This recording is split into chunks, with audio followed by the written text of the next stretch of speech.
160 people have been killed and hundreds more have been injured in a series of explosions at churches and hotels in Sri Lanka.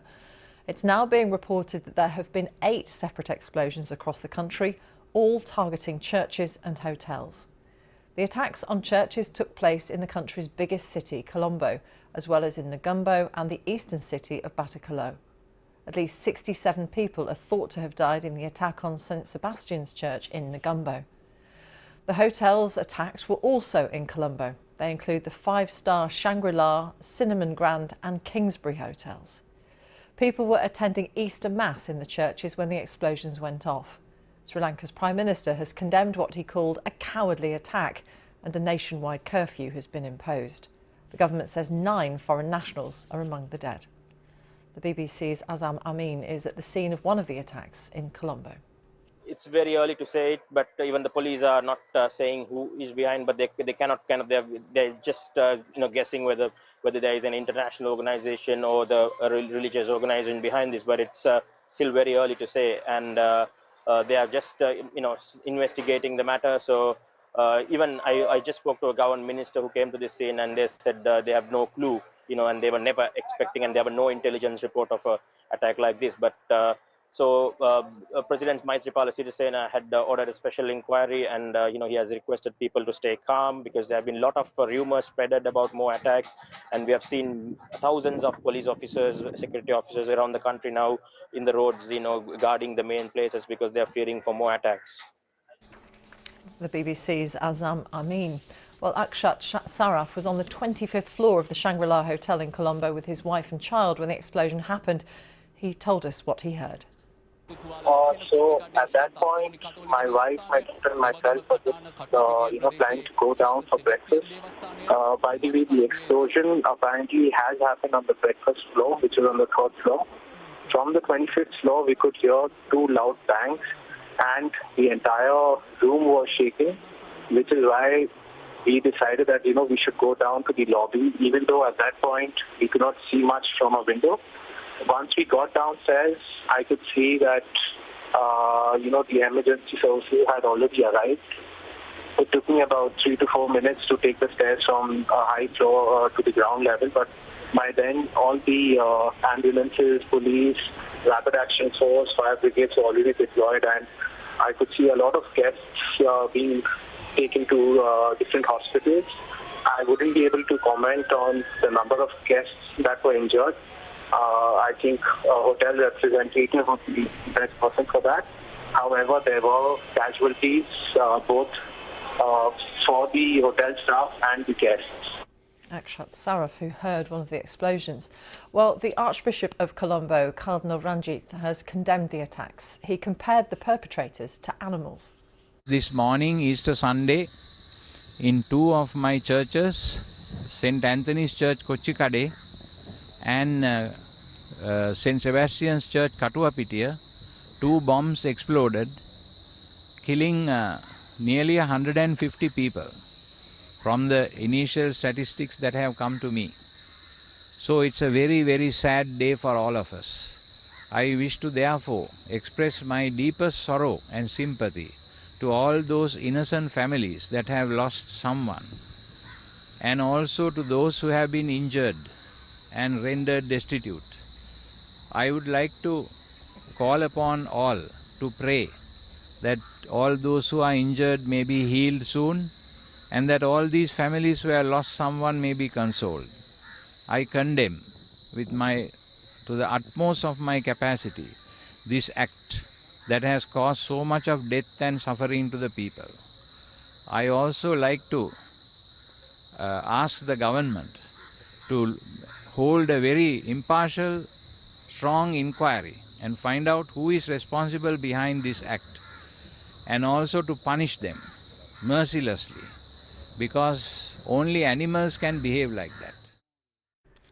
The Archbishop of Colombo, Cardinal Ranjit. Well, let's speak now to Madhushka Balasuria. He's a reporter for the Daily Financial Times in Colombo. Madhushka, thank you very much for joining us. What are the authorities saying about the number of casualties now?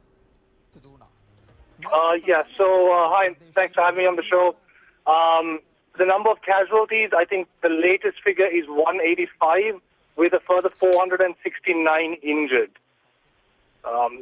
That's the latest. For a long time, we were reporting that 6 attacks had been carried out, but now there have been 2 further explosions. Can you tell us about those most recent ones?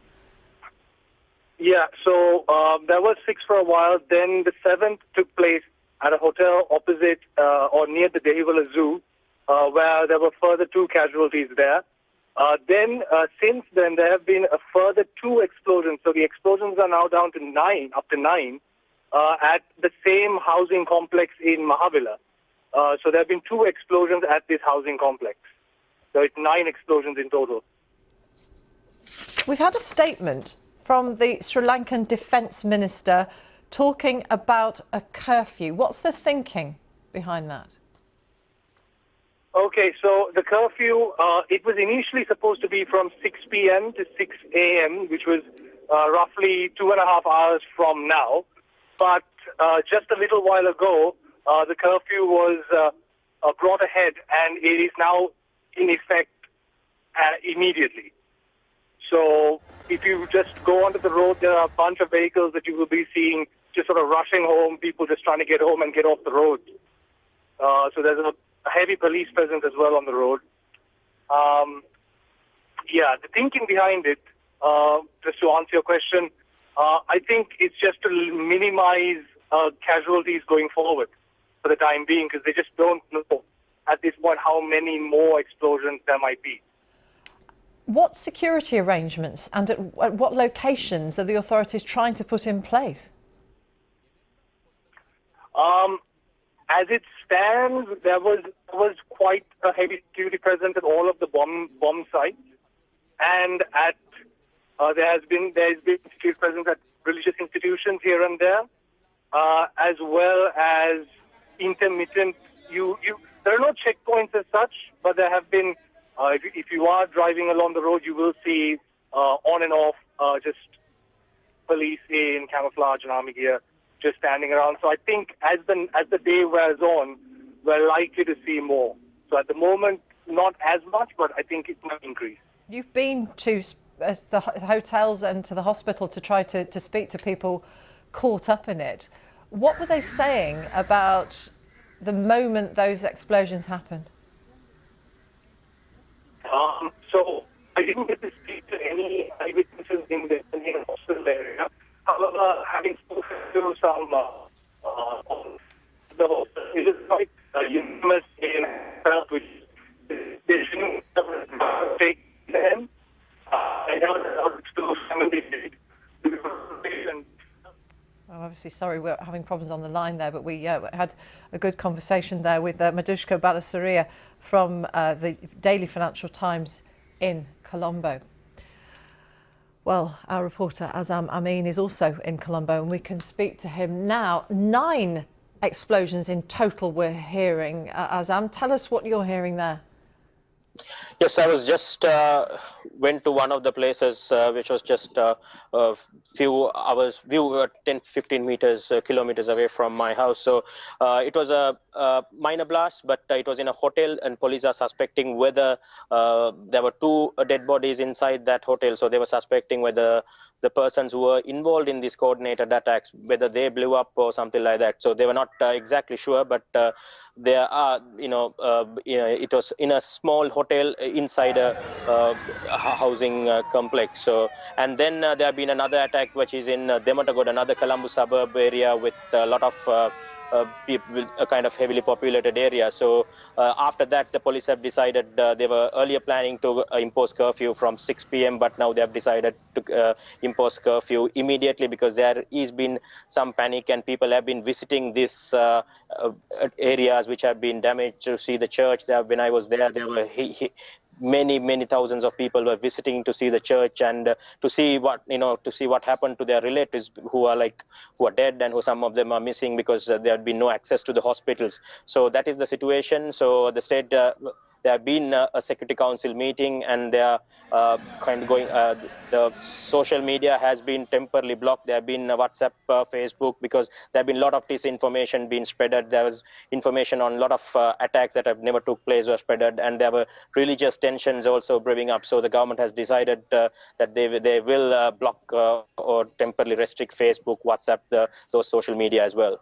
The Defence Minister has put out a statement saying, "We will not give any chance for these extremist groups to operate and do what they have been doing in the past few days." And it goes on to say, "We believe all the culprits who've been involved in this unfortunate terrorist incident will be taken into custody as soon as possible." How far along then is this investigation? I'm exactly not sure. I was listening to him, but he was not giving exact details of whether they have identified suspects or whether they have identified an organizations or not, because there have been many reports. There have been the local media have been reported of whether saying that a couple of attacks were suicide attacks. So this is something that no final statement or any security organization or police have not come out with firm details, but they are saying they are investigating and they have some suspicious apply, because they have said one of the police officers I spoke said that there was CCTV footage of the people who are operating in Shangri-La who came down and blasted. So those kind of informations are going, but it's very early stage to say who is really behind it, because when I spoke to a government minister, he said that they are suspecting an international religious terrorist organization may be behind this. So so they are not exactly sure, because they said they were not expecting this kind of attack, and they said there was no even intelligence report about these things. But there are some other media reports saying that the intelligence had warned the government about these kind of attack that can take place because of extremist religious organizations, but there is no verification for those. Azam, for the moment, thank you very much, Azam. Amin, our reporter in Colombo. Well, as we heard, no group has yet admitted to carrying out these attacks. A government minister visiting the scene in Colombo said the country did not want to return to violence. We are shocked. The government which brought prosperity, peace back to this government, back to this country, to all our efforts. And if anybody can think by bringing back the violence, blasts and gunfire to this country and achieve their targets, they are misleading us. Mano Ganasan, their government minister, speaking a short time ago. Well, world leaders have expressed their support for Sri Lanka. Some of their statements have appeared on Twitter.